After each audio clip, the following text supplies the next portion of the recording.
പ്രാണനായി. രചന നിലാവിൻ്റെ കൂട്ടുകാരി. അവതരണം സാലിം കരുളായി. നടന്നതൊന്നും വിശ്വസിക്കാനാവാതെ റൂമിൽ തരിച്ചിരിക്കുകയായിരുന്നു മിത്ര. ചുണ്ടിൽ വല്ലാത്ത നീറ്റൽ തോന്നിയതും മിത്ര കണ്ണാടിയിൽ കൂടി തന്റെ ചുണ്ടിലേക്ക് നോക്കിയതും പൊട്ടിയ ചെഞ്ചുണ്ടുകൾ കണ്ട് മിത്രയുടെ മനസ്സിലേക്ക് കുറച്ച് നിമിഷങ്ങൾക്ക് മുമ്പ് നടന്ന സംഭവങ്ങൾ ഓർമ്മയിലേക്ക് വന്നു. അവളുടെ കവളുകൾ നാണം കൊണ്ട് ചുവന്നു തുടുത്തു. അപ്പോഴും ഡേവിഡ് തന്നോടുള്ള വാശിക്കും ദേഷ്യത്തിലും ചുംബിച്ചതാണെന്ന സംശയം അതേസമയം അവളിൽ ഉയർന്നു വന്നു. ഉള്ള സമാധാനം കൂടി പോവുകയുള്ളൂ എന്ന് അറിയാമെങ്കിലും മിത്ര ഫോണിൽ രാധവിന് കോൾ ചെയ്തു. എന്താടി മിത്രമേ? കോൾ എടുത്തപാട് രാധ ചോദിച്ചു. എടി രാധുസേ, ഒരു സംഭവം ഉണ്ടായി. മിത്ര രാധവിനോടായി ചാടി കയറി പറഞ്ഞു. എന്ത്? രാധവിന്റെ ചോദ്യം കേട്ടതും മിത്ര നടന്നതെല്ലാം അവളോട് വിശദീകരിച്ചു കൊടുത്തു. Lip loco? മിത്ര പറഞ്ഞതൊക്കെ കേട്ട് രാധ ചോദിച്ചു. രാധവിന്റെ ചോദ്യം കേട്ടതും മിത്ര നാണത്തിൽ മൂളി. ദേ മിത്രേ, നീ വെറുതെ പറയണ്ട, ഞാൻ വിശ്വസിക്കില്ല. ലിപ് ലോക്ക്, അതാ ദുർവാസാവ്, നടന്ന് തന്നെ. മിത്ര പറഞ്ഞത് കേട്ട് വിശ്വാസം വരാതെ രാധു അവളെ പുച്ഛിച്ചു കൊണ്ട് പറഞ്ഞു. സത്യ രാധു? എടി, എനിക്ക് വിശ്വസിക്കാൻ പറ്റുന്നില്ല.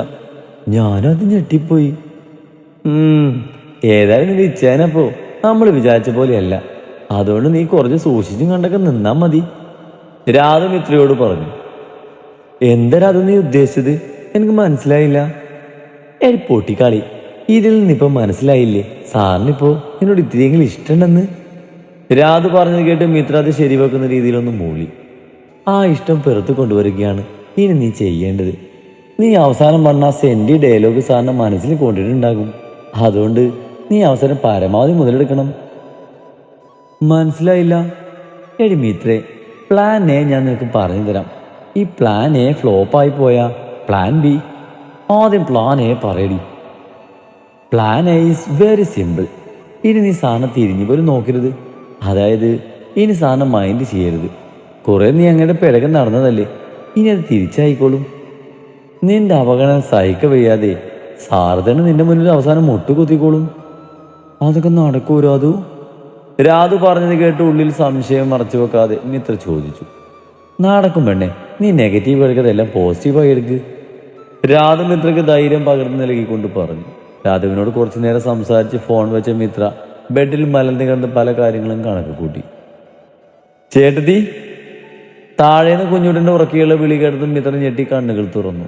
ഓരോന്നും ആലോചിച്ച് കിടന്നതിൻ്റെ ഇടയിൽ അറിയാതെ ഉറങ്ങിപ്പോയിരുന്നവള്. നേരം ഒത്തിരിയായെന്ന് മനസ്സിലായതും മിത്ര മുടി വാരിക്കെട്ടി താഴേക്ക് ഓടി. ചേട്ടത്തിയേ, കൂയി! കുഞ്ഞുട്ടൻ പുറത്തേന്ന് ഉച്ചത്തിൽ വിളിച്ചു കൂവി. വാരി വാട ചേർക്കാം. കുഞ്ഞുട്ടന്റെ വിളി കേട്ടതും മിത്ര അതും പറഞ്ഞ് ഉമ്മറത്തേക്ക് ചെല്ലുമ്പോൾ കാണുന്നത് സ്റ്റെപ്പിൽ ഫോണിൽ നോക്കിയിരിക്കുന്ന ഡാനിയെയും അവൻ്റെ അടുത്തായി ഇരുന്ന് കാലിൽ ഷൂസ് അയക്കുന്ന കുഞ്ഞുട്ടിനെയാണ്. ഇടയ്ക്കിടയ്ക്ക് പുട്ടിന് തേങ്ങിടുന്ന പോലെ മിത്രയെ വിളിക്കുന്നുണ്ട്. ഉമ്മറത്തെ ചാരുകസേരിൽ ഒരു ബുക്കും വായിച്ച് ഡേവിഡ് ഇരിപ്പുണ്ട്. മിത്രവനെ മൈൻഡ് ചെയ്യാതെ ഡാനിക്കും കുഞ്ഞുട്ടിനും അടുത്തേക്ക് നടന്നു. എന്തടച്ചേക്കാൻ നിനക്ക്? മിത്രവനരുടെ അടുത്തായി ഇരുന്ന് കുഞ്ഞുട്ടിന്റെ തലയ്ക്ക് ചെറുതായി കൊട്ടുവെച്ച് കൊടുത്തുകൊണ്ട് ചോദിച്ചു. ഒന്നുമില്ല, ഞാൻ ചേട്ടത്തിയെ കാണാത്തോണ്ട് ചുമ്മാ വിളിച്ചതാ. കുഞ്ഞുട്ടൻ മിത്രയെ നോക്കി പല്ലടിച്ചു കൊണ്ട് പറഞ്ഞു. ദാ ചേട്ടത്തി, ഇങ്ങോട്ട് വരുന്ന വഴി കിട്ടിയതാ. ഡാനി ഫോൺ മാറ്റി വെച്ച് സ്റ്റെപ്പിന്റെ അടുത്തുള്ള തിണ്ടിൽ വെച്ച ഒരു ഇലപ്പൊതി എടുത്ത് മിത്രയുടെ കയ്യിലേക്ക് വെച്ചു കൊടുത്തു. ഇലപ്പൊതി തുറന്നതും അതിലെ ഞാവൽക്കായ കണ്ടതും മിത്രയുടെ കണ്ണുകൾ പിറന്നു. കൊതിയോടെ മിത്ര ഞാവൽക്കായ എടുത്ത് വായിലിട്ടു. ഡാനിയെയും കുഞ്ഞുട്ടിയെയും നോക്കി കൈകൊണ്ട് സൂപ്പർ എന്ന് കാണിച്ച് ഇലയിൽ നിന്നും ഓരോ ഞാവൽക്കായം വീതം എടുത്ത് ഡാനിയുടെയും കുഞ്ഞുട്ടിന്റെയും വായിലേക്ക് ഇട്ടുകൊടുത്തു. മിത്രയുടെ ഉറക്കിയുള്ള പൊട്ടിച്ചിരി കേട്ടതും ഡേവിഡ് ബുക്കിൽ നിന്നും മുഖമുയർത്തി അവളെ നോക്കി. 3 പേരും കൂടി എന്തൊക്കെയോ പറയുന്നുണ്ട്. ഇടയ്ക്ക് ഡാനിയും കുഞ്ഞുട്ടും പറയുന്നത് കേട്ട് മിത്ര ഉറക്കെ പൊട്ടിച്ചിരിക്കുന്നുണ്ട്. പൊട്ടിച്ചിരിക്കുമ്പോൾ ചെറുതാകുന്ന അവളുടെ കണ്ണിലും തുടിക്കുന്ന കവളും നിരയത്ത പല്ലിലുമെല്ലാം ഡേവിഡിന്റെ മിഴികൾ ഉടക്കി നിന്നു. പെട്ടെന്ന് ബോധം വന്നതുപോലെ ഡേവിഡ് അവളിൽ നിന്ന് മുഖം മാറ്റി. മിത്ര ഞാവൽക്കായ കിട്ടിയപ്പോൾ തനിക്ക് വേണ്ടെങ്കിലും കൊണ്ടുതരുന്ന കരുതി ഡേവിഡ്. കൂടെ താനെന്നൊരാൾ ഇവിടെ ഇരിക്കുന്ന ഭാവമെല്ലാം നടിച്ചിരിക്കുന്ന അവളെ കണ്ടപ്പോൾ ഡേവിഡിന്റെ മുഖം വീർത്തു. ഡാ, പോയി കുളിച്ചു വലുത് എടുത്തു വെച്ച് പഠിക്കാൻ നോക്കടാ.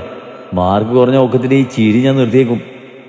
ഡേവിഡ് പറഞ്ഞത് കേട്ടതും ഡാനിയും കുഞ്ഞുട്ടും വേഗം കുളിക്കാനെന്നും പറഞ്ഞ് അവിടുന്ന് പിന്നാമ്പുറത്തേക്ക് എസ്കേപ്പായതും അവർ ഓടിച്ചു വിട്ട ദേഷ്യത്തിൽ മിത്ര ഡേവിഡിന്റെ മുഖം വീർപ്പിച്ച് നോക്കി ചവിട്ടി തുള്ളി ഉള്ളിലേക്ക് പോയി. രാത്രി ഡാനിക്കൊപ്പം കിച്ചണിലെ പാത്രങ്ങളൊക്കെ കഴുകി അടുക്കള ക്ലീനാക്കി കഴിഞ്ഞതും ഫ്രഷായി മിത്ര റൂമിലേക്ക് വന്ന് ഡോറടച്ച് അലമാരിയിലെ കണ്ണാടിക്ക് മുന്നിൽ മുടി ചീകി കെട്ടി ബെഡിൽ കിടക്കുന്ന ഡേവിഡിനെ ശ്രദ്ധിക്കാതെ ബെഡിൻ്റെ അറ്റത്ത് കയറിയിരുന്ന് പ്രാർത്ഥിച്ച് ബെഡിലേക്ക് തീർന്ന് പുതപ്പെടുത്ത് തലവഴി മൂടി. എന്നും തന്നെ ഒട്ടി തൻ്റെ നെഞ്ചിൽ കയറി കിടന്നുറങ്ങുന്ന മിത്രയുടെ ആ പ്രവൃത്തി കണ്ട് ഡേവിഡോട് നെറ്റിച്ചുളിച്ചു നോക്കി. ഭക്ഷണം കഴിക്കുമ്പോൾ പോലുമുള്ള മിത്രയുടെ പ്രവൃത്തിയും ഇപ്പോഴുള്ളതുമൊക്കെ കൂടിയായതും അവൾ അവനെ മനഃപൂർവ്വം അവഗണിക്കുകയാണെന്ന് ഡേവിഡിന് മനസ്സിലായി. പിന്നെ കുറച്ചു നേരം കൂടെ കഴിഞ്ഞതും ഡേവിഡ് ഫോൺ മാറ്റി വെച്ച് ലൈറ്റ് ഓഫ് ചെയ്ത് ബെഡിൽ വന്ന് കിടന്നു. കുറച്ചു നേരം തിരിഞ്ഞും പറഞ്ഞും കിടന്നെങ്കിലും ഡേവിഡിന് ഉറങ്ങാൻ പറ്റിയില്ല. എന്തോ ഒരു ശൂന്യത പോലെ തോന്നിയതും ഡേവിഡ് നിലാവെളിച്ചത്തിൽ കിടന്നുറങ്ങുന്ന മിത്രയെ നോക്കി. അവൾ നല്ല ഉറക്കിലാണെന്ന് കണ്ടതും ഡേവിഡ് പതിയെ മിത്രയെ എടുത്ത് അവൻ്റെ നെഞ്ചിലേക്ക് കിടത്തി ചുറ്റും വരിഞ്ഞതും അവളൊന്ന് കുറുകി ഡേവിഡിൻ്റെ നെഞ്ചോട് ചേർന്ന് കിടന്നതും ആ നിമിഷം തന്നെ അവൻ്റെ അതരങ്ങൾ അവളുടെ നെറ്റിയിൽ അമർന്നിരുന്നു. ഉറക്കത്തിലും അവൻ്റെ അതരങ്ങളുടെ ചൂടറിഞ്ഞതുപോലെ മിത്രയുടെ അതരങ്ങളിൽ ഒരു പുഞ്ചിരി വിരിഞ്ഞു. രാവിലെ ആദ്യം എണീറ്റത് ഡേവിയായിരുന്നു. കണ്ണുകൾ തുറന്നവൻ ആദ്യം തന്നെ നോക്കിയത് മിത്രയായിരുന്നു. അവനെ നെഞ്ചിൽ കയറി കഴുത്തിൽ മുഖം പൂഴ്ത്തിയാണ് അവൾ കിടക്കുന്നത്. കൂടെ കാൽ കൊണ്ടും കൈകൊണ്ടും ഡേവിയെ അവൾ ലോക്ക് ചെയ്ത് വെച്ചിട്ടുണ്ട്. മിത്ര ഉണർന്നിട്ടിൽ നിന്ന് കണ്ടതും ഡേവിഡിന് ആശ്വാസം തോന്നി. പതിയെ ഇത്തിരി പണിപ്പെട്ടാണെങ്കിലും ഡേവിഡ് മിത്രയെ തന്നെ നടത്തി മാറ്റി അവളെ നന്നായി പുതപ്പിച്ചു കൊടുത്ത് താഴേക്ക് പോയി. ഡേവിഡ് കിണറിന്റെ പടവിൽ നിന്ന് പല്ല് തേക്കുമ്പോഴാണ് മിത്ര എണീറ്റ് അടുക്കള വാതിൽ വഴി പുറത്തേക്ക് ഇറങ്ങി വന്നത്. അവൾ ഡേവിഡിനെ കണ്ടെങ്കിലും അവനെ ശ്രദ്ധിക്കാതെ കയ്യിലുള്ള മാറ്റിയെടുക്കാനുള്ള ഡ്രസ്സ് പുറത്തെ അയലിൽ വെച്ച് ചൂലുമെടുത്ത് മുറ്റമടിക്കാൻ പോയതും തന്നെ നോക്കാതെ പോകുന്ന മിത്രയെ കണ്ട് ഡേവിഡ് വായിലുള്ള പേസ്റ്റ് പത തൊടിയിലേക്ക് നീട്ടി തുപ്പി കുളിമുറിയിലേക്ക് കയറിപ്പോയി.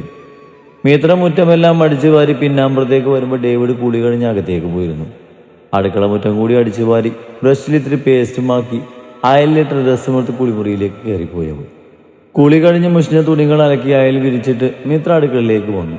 ഡേവിഡ് ഇട്ട് വെച്ച് ഫ്ലാസ്കിലാക്കി വെച്ച പോയ ചായ ഗ്ലാസ്സിലേക്ക് പകർന്ന് കുടിച്ച് വേറെ 3 ഗ്ലാസ്സിലേക്ക് കൂടി പകർന്ന് ഗ്ലാസ് ട്രേയിൽ വെച്ച് അതുമായി ഹാളിലേക്ക് നടന്നു. Good morning ആപ്പച്ച. മിത്ര മാതാവിൻ്റെ ഫോട്ടോക്ക് മുന്നിൽ പ്രാർത്ഥിച്ച് നിൽക്കുന്ന ഐസക്കിന് നേരെ ഗ്ലാസ് നീട്ടിക്കൊണ്ട് പുഞ്ചിരിയോടെ പറഞ്ഞു. ഗുഡ് മോർണിംഗ് കൊച്ചേ, അവന്മാരൊക്കെ എണീറ്റോ? പുഞ്ചിരിയോടെ മിത്ര നീട്ടിയ ചായ ഗ്ലാസ് വാങ്ങി ചുണ്ടോടടുപ്പിച്ചുകൊണ്ട് ഐസക്ക് മിത്രയോട് ചോദിച്ചു. ആ അതെ അപ്പച്ച, ഞാനിത് അവർക്ക് കൊടുത്തിട്ട് വരാമേ. അത് പറഞ്ഞ് മിത്ര അടുത്തുള്ള റൂമിൽ കയറിയതും കണ്ടു ഡേവിഡിനെ പേടിച്ച് ബുക്കും തുറന്ന് പിടിച്ച് അതിൽ നോക്കിയിരിക്കുന്നവര്. അടുത്തായി തന്നെ കയ്യിലുള്ളൊരു ചായ ഗ്ലാസും പിടിച്ച് ഫോണിലൊന്നും നോക്കി ഡേവിഡ് ഒരുക്കുന്നുണ്ട്. മിത്ര ഡേവിയെ നോക്കി മുഖം പൊട്ടിച്ചു. തന്നെ നോക്കി ചിരിക്കുന്നവർക്ക് നിറ പുഞ്ചിരി നൽകി കയ്യിലെ ചായ ഗ്ലാസ് നൽകി തന്നെ നോക്കിയിരിക്കുന്ന ഡേവിയെ ഇടം കണ്ടിട്ട് നോക്കി പുറത്തേക്ക് നടന്നു. വീണ്ടും വീണ്ടും മിത്ര തന്നെ അവഗണിക്കുന്നത് കണ്ട് ഡേവിഡിന് വല്ലാത്ത ദേഷ്യം തോന്നി. ഉള്ളിലെ ദേഷ്യം സഹിക്കവയ്യാതെ ഡേവി കയ്യിലെ ചായ ഗ്ലാസ് തെല്ലൊരൂക്കോടെ ടേബിളിലേക്ക് വെച്ചതും ഡാനിയും കുഞ്ഞൂട്ടനും മുഖം ഉയർത്തി ഡേവിയെ സംശയത്തിൽ നോക്കി. എന്താ? അവരുടെ നോട്ടം കണ്ടതും ഡേവി ഗൗരവത്തിൽ ചോദിച്ചു. രണ്ടുപേരും ഒരുപോലെ ചുമൽ കൂച്ചി ശബ്ദമുണ്ടാക്കി പഠിക്കുന്നതിലേക്ക് ശ്രദ്ധ തിരിച്ചു. ഇന്ന് സൺഡേ ആയതുകൊണ്ട് തന്നെ അപ്പച്ചനും കുഞ്ഞൂട്ടനും ഡാനിയും എല്ലാം പള്ളിയിലേക്ക് പോയിരുന്നു. മിത്ര തനിച്ചാകുന്നത് കണ്ട് ഡേവിഡ് പോയിരുന്നില്ല. മിത്ര കിച്ചണിൽ നിന്നും ഹാളിലേക്ക് വരുമ്പോഴാണ് ഡേവിഡ് കിച്ചണിലേക്ക് വന്നത്. ഡേവിഡ് വരുന്നത് കണ്ടതും മിത്ര തലതാഴ്ത്തി സൈഡിലൂടെ പോകാൻ നിന്നതും ഡേവിഡ് അവിടെ മുന്നിൽ കയറി നിന്നു. ഡേവിഡിന്റെ പ്രവൃത്തി കണ്ട് മിത്ര മറുഭാഗത്തു കൂടി പോകാൻ നിന്നതും ഡേവിഡ് വീണ്ടും അവളുടെ മുന്നിൽ ചുമരും ചാരി നിന്നതും മിത്ര മുഖമുയർത്തി അവനെ നോക്കി പോകാൻ നിന്നതും ഡേവിഡ് വാതിലിക്കട്ടിൽ കൈവച്ച് തടഞ്ഞു. എനിക്ക് പോണം, മിത്ര ഡേവിഡിനെ നോക്കാതെ പറഞ്ഞു. എങ്ങോട്ട്? ഡേവിഡിന്റെ ചോദ്യം കേട്ടും മിത്ര ഒന്നും പറയാതെ തലതാഴ്ത്തി നിന്നു. ദേവാ, എന്നെ നോക്ക്. ഡേവിഡ് പറഞ്ഞത് കേട്ടതും മിത്ര മുഖമുയർത്തി നോക്കിയതും തന്നെ ഒത്തുനോക്കുന്ന ഡേവിഡിന്റെ മിഴികളെ നേരിടാനാകാതെ മിത്ര വേഗം തലതാഴ്ത്തി. എന്താ ദേവാ നിനക്ക്? മിത്രയുടെ മുഖം വിരൽ തുമ്പാൽ പിടിച്ചുയർത്തി അവളുടെ കണ്ണിലേക്ക് നോക്കിക്കൊണ്ട് ഡേവിഡ് ചോദിച്ചതും അവനെ മിഴികളെ നേരിടാനാകാതെ മിത്ര പിടപ്പോടെ മുഖം താഴ്ത്തി. എനിക്ക് പോണം.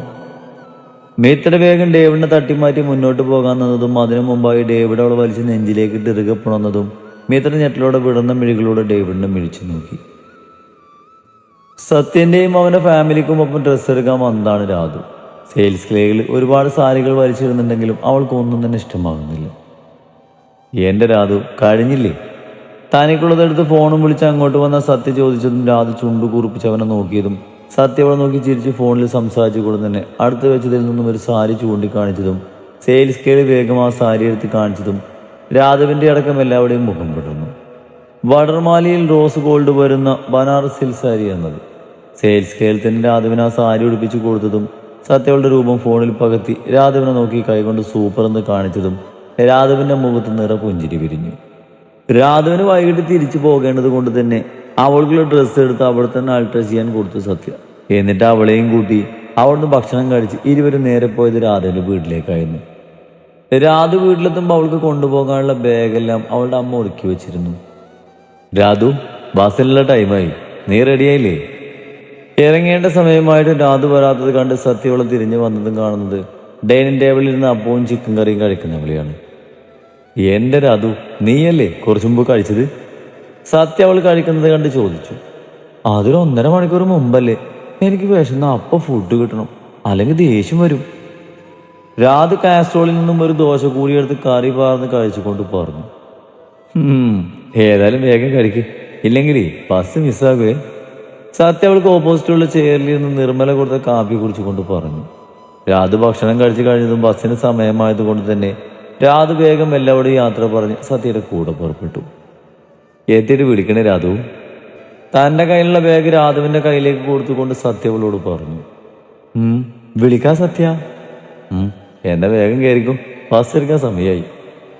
സത്യ വാച്ചിലേക്ക് നോക്കിക്കൊണ്ട് പറഞ്ഞതും രാധു ചിരിയോടെ സത്യയെ നോക്കി കൈവീശി കാണിച്ച് ബസ്സിലേക്ക് കയറി. രാധു കയറിയ ബസ് പോയതിനു ശേഷമാണ് സത്യ തിരിച്ചു പോയത്.